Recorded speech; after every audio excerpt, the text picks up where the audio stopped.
Hello everyone, Assalamu alaikum. Today I am going to teach you present indefinite tense through grammar translation method.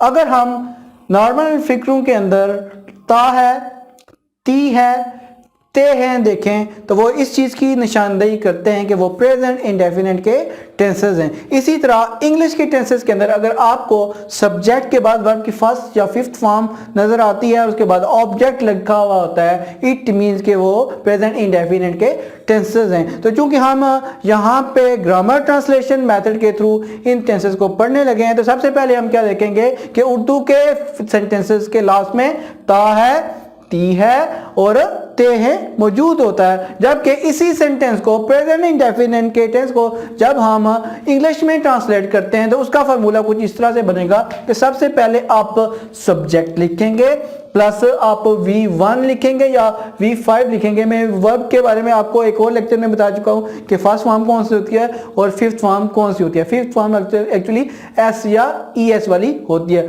उसके बाद आप object लिखते हैं। It means कि आप प्रेजेंट इंडेफिनेट के टेंसेस के अंदर सब्जेक्ट के बाद वर्ब की फर्स्ट फॉर्म या फिफ्थ फॉर्म का इस्तेमाल करते हैं और लास्ट में आप ऑब्जेक्ट लिख लेते हैं। हम एक एग्जांपल लेते हैं, मैं टीवी देखता हूं। इस सेंटेंस के अंदर मैं एक सब्जेक्ट है जबकि टीवी ऑब्जेक्ट और देखना जो है वो वर्ब है। इस सेंटेंस को जो कि उर्दू का है, जब हम इस फॉर्मूला के तहत हम ट्रांसलेट करते हैं तो वो कुछ इस तरह से होगा। चले हम वैल्यूज पुट करते हैं। वैल्यूज कैसे पुट करते हैं कि आप सब्जेक्ट की जगह इसका सब्जेक्ट जो कि आई बनता है, उसके बाद V1 लिखेंगे या V5 लिखेंगे। क्योंकि ये थर्ड पर्सन सिंगुलर नहीं है, सिंपल प्रोनाउन के साथ है, तो इसके साथ आप वॉच लिखेंगे। वॉच के बाद आप ऑब्जेक्ट टीवी लिखेंगे। इट मीन्स कि द सेंटेंस मैं टीवी देखता हूं translates into I watch TV. जबकि दूसरी एग्जांपल है, सानिया टेनिस खेलती है। इस फिक्रे में सानिया एक सब्जेक्ट है और टेनिस ऑब्जेक्ट, जबकि खेलना जो है वो यहाँ पे वर्ब है। अब ऊपर वाले फार्मूला को जो कि सिंपल टेंस का फर्स्ट सेंटेंस का फार्मूला था, उसको अप्लाई करते हुए जब हम इसको ट्रांसलेट करते हैं तो ये सेंटेंस ऐसे बनेगा, सब्जेक्ट यहाँ पे हमारे पास सानिया है, जबकि वर्ब चूंकि थर्ड पर्सन सिंगुलर यहाँ पे, तो यहाँ पे वर्ब की फिफ्थ फॉर्म लगेगी। इट मीन्स के V5 का इस्तेमाल होगा जो कि प्लेज है और लास्ट पे आप ऑब्जेक्ट टेनिस लगेंगे। It means the sentence Sania tennis खेलती है translates into Sania plays tennis.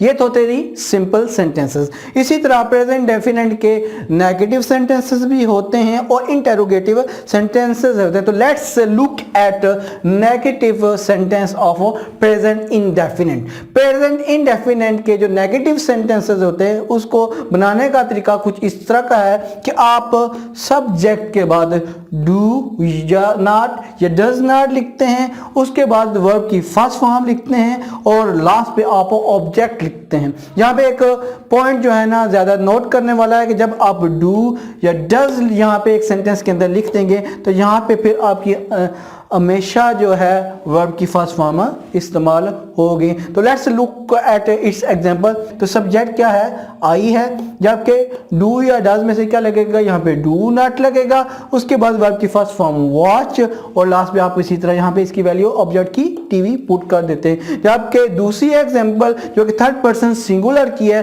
Sania tennis नहीं खेलती है, उसको जब हम इस फार्मूला के तहत ट्रांसलेट करेंगे तो वो किस तरह होगा, सब्जेक्ट क्या है हमारे पास, सानिया है। डू या डज में से यहाँ पे थर्ड पर्सन होने की वजह से डज नॉट लगेगा, जबकि यहाँ पे V1 लगेगी। ये याद रखें कि प्लेज नहीं होगा।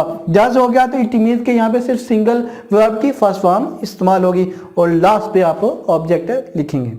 Let's see the examples of interrogative sentences. Interrogative sentences present definite के अंदर अगर आपके सामने आ जाएं तो आप उनको इस फॉर्मूला के तहत ट्रांसलेट करेंगे।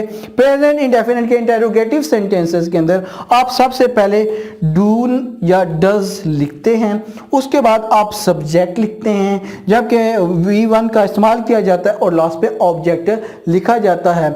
Look at its example. क्या मैं टीवी देखता हूँ, डू आई वॉच टीवी।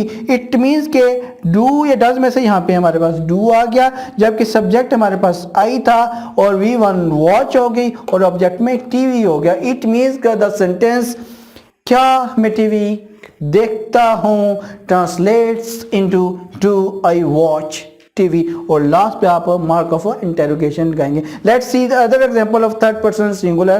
क्या सानिया टेनिस खेलती है? Does Sania play tennis? Means कि आपने यहाँ पे थर्ड पर्सन सिंगुलर होने की वजह से आपने डज लगाया, उसके बाद सब्जेक्ट में आपने सानिया लिखा, वर्ब की फर्स्ट फॉर्म प्ले लिखी और लास्ट में ऑब्जेक्ट टेनिस को लिख दिया।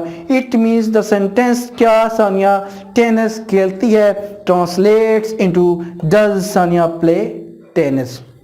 तो स्टूडेंट्स, मैं आपको रिमाइंड कराता चलूँ कि प्रेजेंट इंडेफिनिट के सेंटेंसेस में जब आप उर्दू में देखें तो वहाँ पे ता है, ती है और ते है होता है, और इंग्लिश के सेंटेंसेस के अंदर आपको सब्जेक्ट के बाद वर्ब की फर्स्ट फॉर्म नजर आएगी या फिफ्थ फॉर्म नजर आएगी और उसके बाद ऑब्जेक्ट लिखा हुआ होगा।